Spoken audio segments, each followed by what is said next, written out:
Hello and welcome to today's edition of Noshing with Nashies. We are going to be doing walking tacos with campfire chili.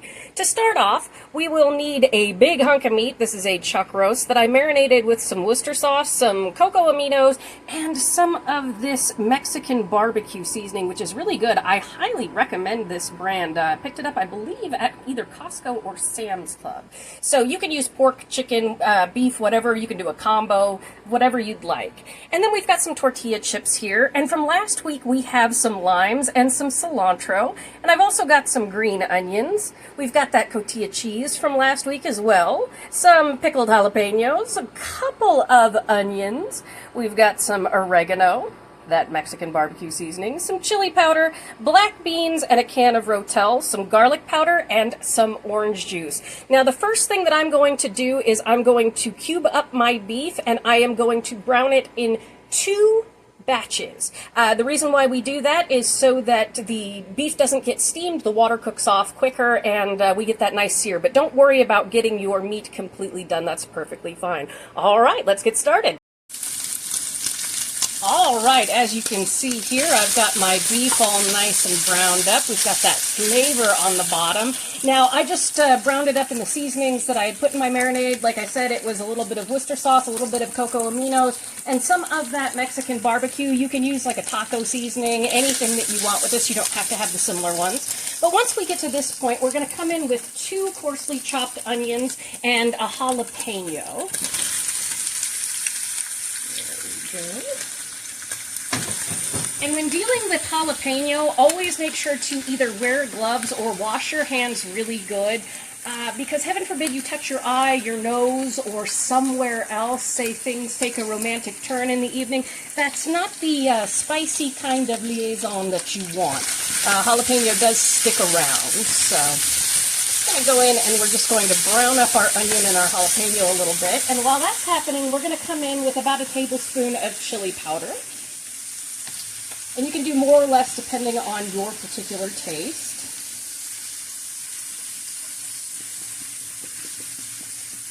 And again, you can taste it as it goes. That way you can tell how much you want. I like a little bit. All right, then we're going to come in with some garlic powder. You can obviously use fresh garlic if you want. It would be about 4 cloves. I'm going to go in with about a teaspoon of garlic powder.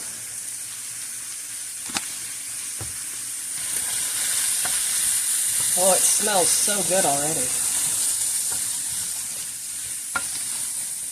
And then we are going to come in with some of this Mexican barbecue seasoning, and this is Spanglish asadero and asadero. If you don't have this, again, you can use a taco seasoning. You can go with cumin. You can go with any kind of flavor profile that matches this. It's perfectly fine. And I'm going to do about half a tablespoon of that, and then we're going to come in with a teaspoon of oregano. You can also put a little bit of cinnamon in this. It's very good. It's a campfire chili. What is in this? It's in this blend is smoky chipotle chili, garlic, lime, and spices. Yeah, it's just got a bunch of stuff in there. There's also some brown sugar in that, which is nice. Going to mix this all up, get everybody coated. Have an onion escape. Okay, now we're going to come in with 1 cup of our orange juice.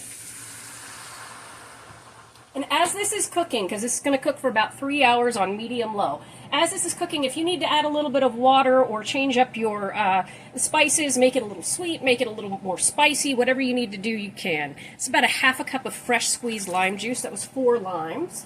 And then I'm going to come in with a can of Rotel with hatch chilies.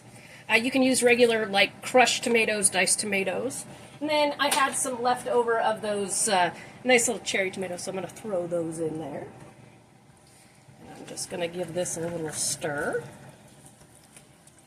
And basically, I'm going to cut my stove. My stove is at 5 right now. I'm going to cut it back to 3, cover this, and cook it for about 3 hours. And I will check in with you periodically as this goes. We want the meat to come apart is the whole thing. So I will see you in just a little bit. We are just about halfway through the cooking process here. I've been bubbling away for about an hour and a half. The flavors are starting to concentrate and that meat is falling apart, which is exactly what we want. I did go ahead and add about a teaspoon more of that all-purpose the Mexican barbecue seasoning.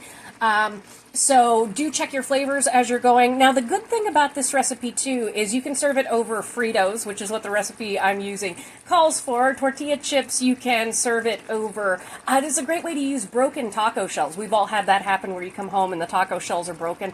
You can use soft flour tortillas, corn tortillas, literally anything you want. All right, I'm going to check back in about an hour and a half, and we're going to add our beans in.